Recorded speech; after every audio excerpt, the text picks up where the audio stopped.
जो हमारी वीडियो है वो डायरेक्ट टैक्सेस और इनडायरेक्ट टैक्सेस पे है। वीडियो का मेन जो उसका पहला जो पोर्शन है वो हम आपको ये बताएंगे कि डायरेक्ट टैक्स जो है वो क्या चीज़ है, इनडायरेक्ट टैक्स क्या चीज़ है, दोनों में जो है वो डिफरेंसेस कौन से हैं, और फिर डायरेक्ट टैक्स में आपके कौन कौन से टैक्सेस आते हैं और इनडायरेक्ट टैक्सेस में आपके पास कौन कौन से टैक्सेस आते हैं। और वीडियो के आखिर में जो है हम आपको दोनों में डिफरेंसेस आपको शो करके देंगे कि दोनों का आपस में डिफरेंसेस क्या है। तो टॉपिक के पहले सेशन की तरफ चलते हैं। हमारे पास जो है वो direct taxes versus indirect tax आपके पास एक स्लाइड आ रही है। हमें पहले ये समझना है कि आपके पास टैक्स एक्चुअली है क्या।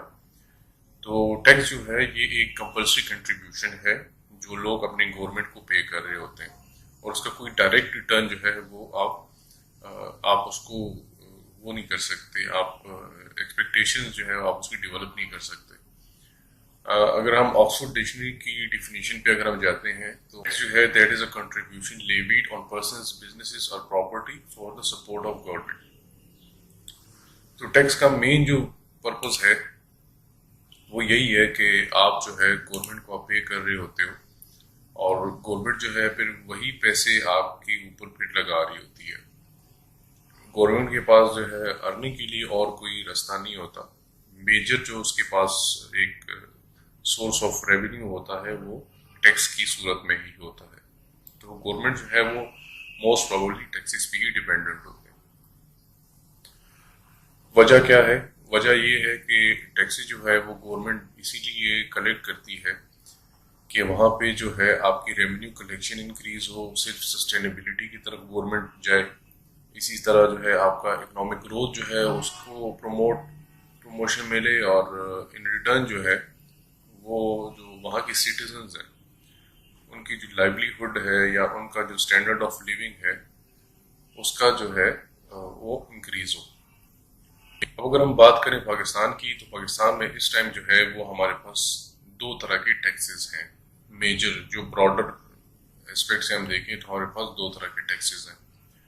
पहला जो है वो डायरेक्ट टैक्सेस हैं और दूसरा जो है वो इनडायरेक्ट टैक्सेस हैं।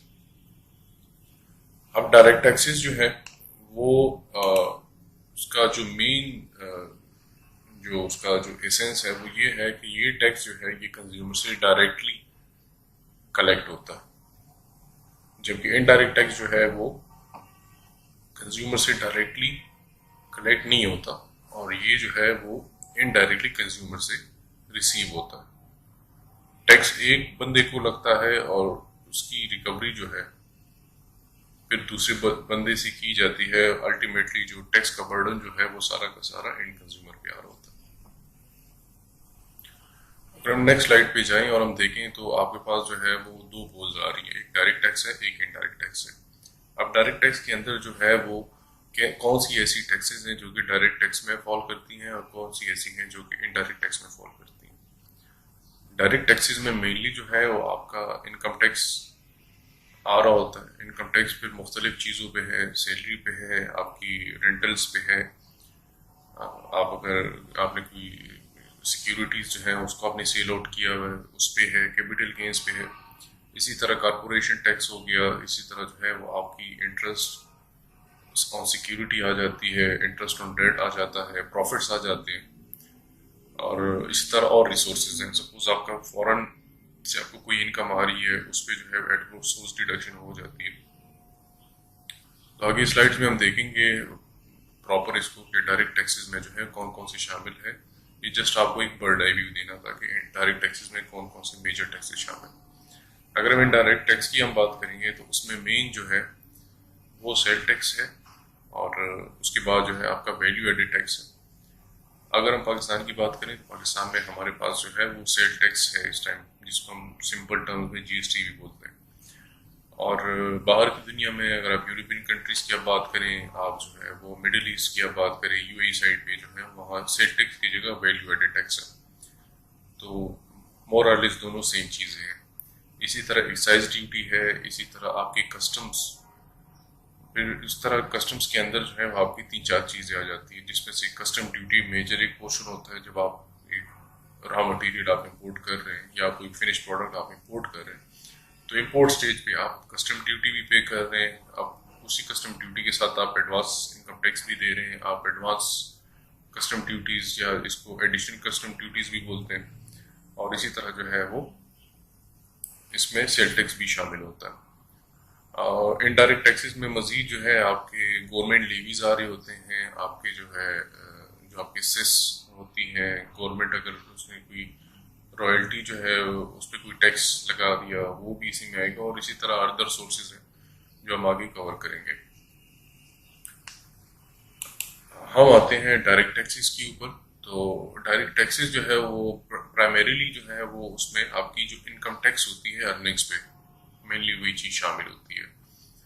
और डायरेक्ट टैक्सेस के अंदर जो है वो फिर सब हेड्स हैं, सब सेक्शंस हैं जो कि डायरेक्ट टैक्स के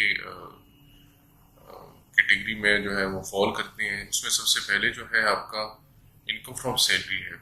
जितनी भी सैलरीड एम्प्लॉयज़ हैं तो उनसे जो है वो इनकम टैक्स की जो भी एट सोर्स डिडक्शन होती है under section 149 of the income tax ordinance 2001, तो वो आपका डायरेक्ट टैक्स में फॉल करता है। इसी तरह आपकी अगर कोई प्रॉपर्टी है जो आपने आगे रेंटल्स भी दी हुई है, तो आपका इनकम टैक्स ऑर्डिनेंस 2001 का सेक्शन 155 जो है वो इसको डील कर रहा है। आगे वीडियोस में इंशाल्लाह हम इसको कवर करेंगे कि सेक्शन 155 क्या है, उसमें आपने जो है वो टैक्स की कंप्यूटेशन किस तरह से करनी है। इंडिविजुअल जो है अगर आपने इंडिविजुअल से कोई जगह रेंट पे ली हुई है तो उसकी एट सोर्स डिडक्शन कैसे आप करेंगे। अगर आपने कंपनी से ली हुई है तो कंपनी को पेमेंट करते वक्त आपने कितना टैक्स डिडक्ट करना है। तो नेक्स्ट इंशाल्लाह कमिंग वीडियोस में हम इसको थॉरली इसको कवर करेंगे। इसी तरह आपने कोई सिक्योरिटीज ली है और उस पर आपको इंटरेस्ट इनकम आ रही है, आपने कोई PIBs लिए हैं, पाकिस्तान इन्वेस्टमेंट बॉन्ड्स, इस तरह आपने कोई सुकूक्स लिए हुए हैं, आपने कोई नेशनल सेविंग सर्टिफिकेट्स ली हुई हैं, तो उस पर आपके पास जो इंटरेस्ट आ रहा होगा उससे जो इनकम टैक्स की डिडक्शन होगी, जो भी विद होल्डिंग एजेंट होगा वहाँ जो टैक्स कटेगा वो आपका डायरेक्ट टैक्स में जाएगा। अगर आप कोई बिजनेस चला रहे हैं या आप कोई प्रोफेशन में इन्वॉल्व है, या सपोज आपकी कोई कंपनी है, सोल प्रोप्राइटरशिप है, पार्टनरशिप चला रहे हैं, AOP है, तो उसकी इनकम जो है that is subject to tax, जो कि डायरेक्ट कैटेगरी में आएगा। आपकी कैपिटल गेन्स हैं, आपने प्रॉपर्टी परचेज की, आपने कोई मूवेबल इमूवेबल जो है वो आपने एसेट्स परचेज किए और आपने जो है उसको बाद में सेल आउट किया, और उस पर जो कैपिटल गेन आपने अर्न किया उसके ऊपर जो टैक्सेस होंगे वो भी आपके डायरेक्ट टैक्स में जाएंगे। अगला जो हमारे पास डायरेक्ट टैक्सेस में फॉल करता है वो इनकम फ्रॉम अदर सोर्सेज हैं। इसमें आपके पास जो है वो अगर आपके पास फॉरेन इनकम आ रही है, आप कोई फ्रीलांसर हैं, आप कोई बाहर से आपके पास कोई इनकम आ रही है, वट एवर मीन्स कुछ भी हो सकता है। डिविडेंड्स हैं आपके पास, आप जो है आपने बैंक में पैसे रखवाए हुए हैं, प्रॉफिट ऑन डेट है, आपके पास कोई प्राइज मनी है, प्राइज बॉन्ड आपका निकला हुआ है, लॉटरीज हैं, विनिंग्स हैं, एक्सेट्रा, तो वो चीज़ें भी आपके डायरेक्ट टैक्स में जाएंगी। इसी तरह जो है वो आपका इनकम टैक्स ऑर्डिनेंस का जो सेक्शन 149C है वो डायरेक्टर फी को देखता है। अगर आप किसी डायरेक्टर को उसकी मीटिंग के अगेंस्ट आप कोई पेमेंट दे रहे हैं तो वहाँ पे भी आपसे विद होल्डिंग होती है, वो भी डायरेक्ट टैक्स में जाएगा। इसी तरह जो है वो रॉयल्टीज़ की पेमेंट्स हैं, वो भी उस पर जो इनकम टैक्स कटेगी वो भी आपका डायरेक्ट टैक्स है। और इसी तरह जो है वो अगर आप वेंडर को आप पेमेंट कर रहे हैं अगेंस्ट गुड्स या अगेंस्ट सर्विसेज, जो इनकम टैक्स ऑर्डिनेंस का सेक्शन 153 1A और 1B है, उसका टैक्स जो है वो भी it's sort of direct tax. तो इसको हम इंशाल्लाह कमिंग वीडियोस में हम इसको कवर करेंगे डिटेल में। और इसके अलावा और मजीद टैक्सेस हैं जो कि आपके विद होल्डिंग टैक्स रिजीम में फॉल करती हैं, और फाइनेंस एक्ट 2020 जो है उसमें अमेंडमेंट हुई है, तो उसमें जो जो चीज़ें आपके पास फॉल कर रही हैं वो आपके डायरेक्ट टैक्स में जाएंगी। नेक्स्ट जो हमारे पास है वो इनडायरेक्ट टैक्स से रिलेटेड है। अब इनडायरेक्ट टैक्स को हम देखेंगे कि इनडायरेक्ट है क्या चीज़ और इसमें जो है कौन कौन से मेजर टैक्सेस फॉल करते हैं। तो इनडायरेक्ट टैक्स जो है वो जैसे कि नाम से भी आप देख सकते हैं कि इनडायरेक्ट टैक्स जो है वो डायरेक्टली वो आपके एंड कंज्यूमर से डिडक्ट नहीं होता या उसको चार्ज नहीं होता। मोस्ट ऑफ अस हम ये कहते हैं कि हम जो है वो हम टैक्स नहीं देते, लेकिन अगर देखा जाए तो हमारे पास जो भी कमोडिटी आती है टू जी, वो सारी जो है वो उस पर टैक्सेस शामिल होते हैं। और हमारे पास जो डेली लाइफ में जितनी भी चीज़ें हैं वो सारी की सारी जो है वो उस पर आपका इनडायरेक्ट टैक्स लेवी होता है। फ़र्क सिर्फ इतना है कि आपका डायरेक्ट टैक्स जो है वो कंज्यूमर से डायरेक्ट लिया जाता है, जबकि इनडायरेक्ट टैक्स जो है वो पे एक बंदा करता है, लेकिन बाद में उसका बर्डन जो है वो इन कंज्यूमर पे शिफ्ट हो जाता है।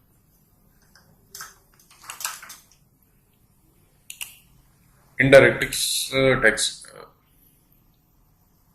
जो इनडायरेक्ट टैक्सेस है उसमें मेजर जो हमारे पास उसका एक कंपोनेंट है वो सेल टैक्स है, जो पाकिस्तान में इस टाइम 17% है, या जिसको हम सिंपली जीएसटी भी कहते हैं। आप जो भी चीज़ आप परचेज करते हैं, खो आप किसी मॉल में जाते हैं या किसी स्टोर में जाते हैं, किसी भी शॉप पे आप जाते हैं, तो जो भी चीज़ आप परचेज कर रहे हैं उसमें ऑलरेडी आपका 17% के हिसाब से इनडायरेक्ट टैक्स उसमें शामिल होता है।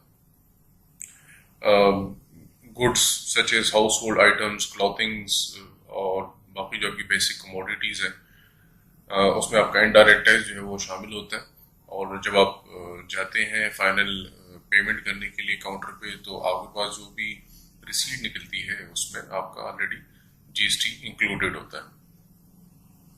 इसके अलावा जो एक्साइज ड्यूटी है वो भी एक इनडायरेक्ट टैक्स का पार्ट है। आप जो है जब भी कोई मैन्युफैक्चरर रॉ मटेरियल इंपोर्ट करता है या कोई फिनिश प्रोडक्ट इंपोर्ट करते हैं, तो इंपोर्ट स्टेज पे जाके उसने एक्साइज ड्यूटी भरनी होती है, और उसके रेट जो है वो डिफरेंट है अगेंस्ट ईच एचएस कोड।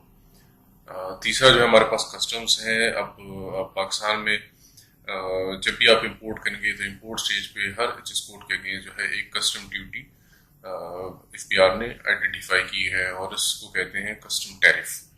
तो आपके जो मेन कंपोनेंट है कस्टम के, वो मेन जो है वो आपके पास 4 है। तो जब भी आप कोई चीज़ इंपोर्ट करें तो आपको 4 जो है वो तरह के टैक्सेस आपने जमा करने होते हैं।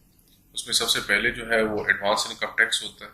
ये आपका इनकम टैक्स ऑर्डिनेंस 2001 का जो सेक्शन 148 है इंपोर्ट, उसको डील करता है। नॉर्मली आपका जो है वो 5% जो है एडवांस टैक्स होता है अगर आपके पास एग्जेम्पशन है। अगर सपोज आपके पास एग्जेम्पशन नहीं है तो ये रेट आपका अकॉर्डिंगली फिर बढ़ जाता है। दूसरा जो है आपका कस्टम ड्यूटी है। कस्टम ड्यूटी जो इस टाइम है वो तकरीबन 21% है, और अगर 21% से ऊपर नीचे भी हो सकते हैं। जो आपका कस्टम टैरिफ है वो आपको डिफाइन करता है कि किस कमोडिटी पे कितना कस्टम ड्यूटी आपने पे करना। इसी तरह जो है आपने एडिशनल कस्टम ड्यूटी पे करनी होती है एट अ रेट ऑफ 1%, वो भी इसी के साथ शामिल है। और 17% जो है आपने सेल टैक्स पे करना है अगर आप सेल टैक्स में आप रजिस्टर्ड है। अगर आप सेल टैक्स में रजिस्टर्ड नहीं है तो वहाँ उस केस में आपको फर्दर 3% जो है आपने टैक्स पे करना होता है। तो टोटल मिला के फिर आप 20% सेल टैक्स आप पे करेंगे एट इम्पोर्ट स्टेज। जो चौथा हमारे पास है वो वैल्यू एडेड टैक्स है। अगेन ये सेल टैक्स की तरह का ही होता है, लेकिन हमारे पास जो फॉरेन कंट्रीज हैं वहाँ पे सेल टैक्स को रिप्लेस किया गया है वैल्यू एडेड टैक्स के नाम से। तो वैल्यू एडेड टैक्स और सेल टैक्स जो है वो दोनों ऑलमोस्ट सेम है। और पांचवा जो है वो सर्विसेज टैक्स है, जो हम टैक्स पे सर्विसेज दे रहे हैं। जिस तरह आपकी प्रोविंशियल अथॉरिटीज़ हैं, केपी में केपीआरए है, पंजाब में पंजाब रेवेन्यू अथॉरिटी, इस तरह सिंध रेवेन्यू अथॉरिटी और बलूचिस्तान की रेवेन्यू अथॉरिटीज़ जो है 18th अमेंडमेंट के बाद जो है चूंकि इनको इनके पावर्स डिलीगेट हो गए, तो हर प्रोविंस का अपना एक कलेक्टरेट है और वो खुद जो है वो सर्विसेज पे रेवेन्यू खुद कलेक्ट करते हैं। तो आपका सर्विस टैक्स जो है वो भी इनडायरेक्ट टैक्स है। वो पे आप एक बंदा करता है और उसका बर्डन जो है वो अल्टीमेट एंड यूजर पे जाके पड़ता है। वीडियो का आखिरी पार्ट जो है उसमें हम डायरेक्ट टैक्स और इनडायरेक्ट टैक्स को हम कंपेयर करेंगे और दोनों में हम आपको फ़र्क बताएंगे कि दोनों में फ़र्क क्या है।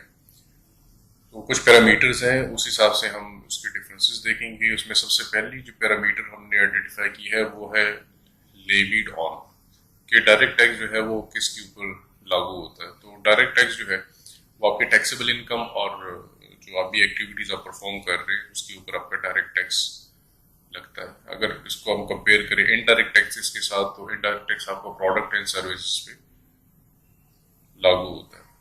अगर हम पेमेंट की बात करें तो डायरेक्ट टैक्सेस की मद में आपने गवर्नमेंट को डायरेक्ट पे करना होता है। जो भी बंदा होगा वो अपना इनकम टैक्स खुद पे करेगा या उसे विथहोल्ड करके आगे जिसने भी विथहोल्ड किया होगा वो गवर्नमेंट को डायरेक्टली पे करेगा।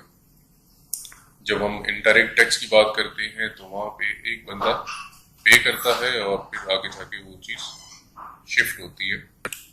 अगर हम टाइम ऑफ पेमेंट की हम बात करें तो डायरेक्ट टैक्सेस में जो है वो हम जब आप एक्चुअली अर्न करते हैं इनकम, तो आप जो है वो तब जाके डायरेक्ट टैक्स आप पे करते हैं। इनकम टैक्स की आप एग्जांपल ले लें, जब आपके पास सैलरी आती है तो आप तब जाके उसका इनकम टैक्स पे करते हैं। अगर हम इसको कंपेयर करें इनडायरेक्ट टैक्स के साथ, तो वहाँ पे आपके पास गुड्स या सर्विसेज पहुँचने से पहले ही आप उसको उसकी आप पेमेंट कर देते हैं। एग्जाम्पल जो है इसकी इम्पोर्ट की है, रॉ मटेरियल आप इम्पोर्ट कर रहे हैं, अभी वो कंज्यूमर के पास नहीं पहुंचे लेकिन उसका टैक्स जो है वो पहले से पे होता है। इसी तरह अगर हम इम्पोजिशन एंड कलेक्शन की हम बात करें तो डायरेक्ट टैक्सेस में जो है वो सेम पर्सन जो है उस पर वो टैक्स इम्पोज भी होता है, उसी से कलेक्ट भी होता है। और यहाँ जाके जो है वो बड़ा डिफिकल्ट होता है नए टैक्सेस को इम्पोज करना और फिर उसकी कलेक्शन, क्योंकि वो आपके डायरेक्ट आपके पॉकेट को वो चीज़ हिट कर रही होती है।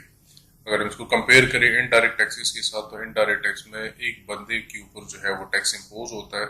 उस आप ये कह लें कि कोई इम्पोर्टर है, वो टैक्स उसके ऊपर इम्पोर्ट होता है, लेकिन जो कलेक्शन उसकी होती है वो इन कंज्यूमर से होती है। और बड़ा इजी होता है कलेक्ट करना और उसको जो है इम्पोज करना भी रिलेटिवली इजी होता है। टैक्स इवेजन की अगर हम बात करें डायरेक्ट टैक्सेस में हाई लाइकली जो है वो चांसेस होते हैं टैक्स इवेजन के। और अगर इनडायरेक्ट टैक्सेस की बात करें कि वहाँ पे फिल्टर्स बहुत ज़्यादा हैं, वहाँ पे जो है वो कंट्रोल्स बहुत ज़्यादा, तो वहाँ पे इनडायरेक्ट टैक्सेस में जो है वो टैक्स इवेजन जो है वो काफ़ी हद तक जो है वो कम होता है। और सिर्फ एक वहाँ पे आपके पास एक सिनेरियो आ सकता है जहाँ पे अंडर इनवाइसिंग का इशू होता है। तो अंडर इनवाइसिंग को छोड़ के आपके पास इनडायरेक्ट टैक्सेस में टैक्स इवेजन जो है वो काफ़ी मुश्किल है कि वहाँ पे हो। आखिर में हम जो है वो एक पैरामीटर जो हमारे पास रह गया वो टैक्स बर्डन से है। तो डायरेक्ट टैक्सेस में आपका टैक्स बर्डन जो है वो प्रोग्रेसिव है, और जितनी भी आपकी इनकम बढ़ती जाती है आपका टैक्स जो है वो बढ़ता जाता है। अगर इसको कंपेयर करें इनडायरेक्ट टैक्सेस के साथ तो वो रिग्रेसिव है और आपका टैक्स रेट जो है वो फ्लैट होता है और वो इंक्रीज विद द इनकम जो है वो डिक्रीज होता जाता है। तो उम्मीद है कि आज की वीडियो आपको पसंद आई होगी, और मज़ीद वीडियोस जो है वो जानने के लिए चैनल को लाजमी सब्सक्राइब कीजिएगा। एक बात जो है वो मैं बताना ज़रूरी समझता हूँ कि अगर आपको किसी स्पेसिफिक टॉपिक पे आपको कंटेंट चाहिए या आप चाहते हैं कि उसमें कोई वीडियो बनाए, तो let me know in your let me know comments में आप कह सकते हैं और आई विल ट्राई कि हम उस पर अपनी वीडियो बनाएं। तो सी यू नेक्स्ट टाइम इंशाल्लाह, और अपना बहुत सारा ख्याल रखिएगा। दी अकाउंट्स प्लेटफॉर्म की तरफ से शिराज को इजाज़त दीजिएगा। अल्लाह हाफ़िज़।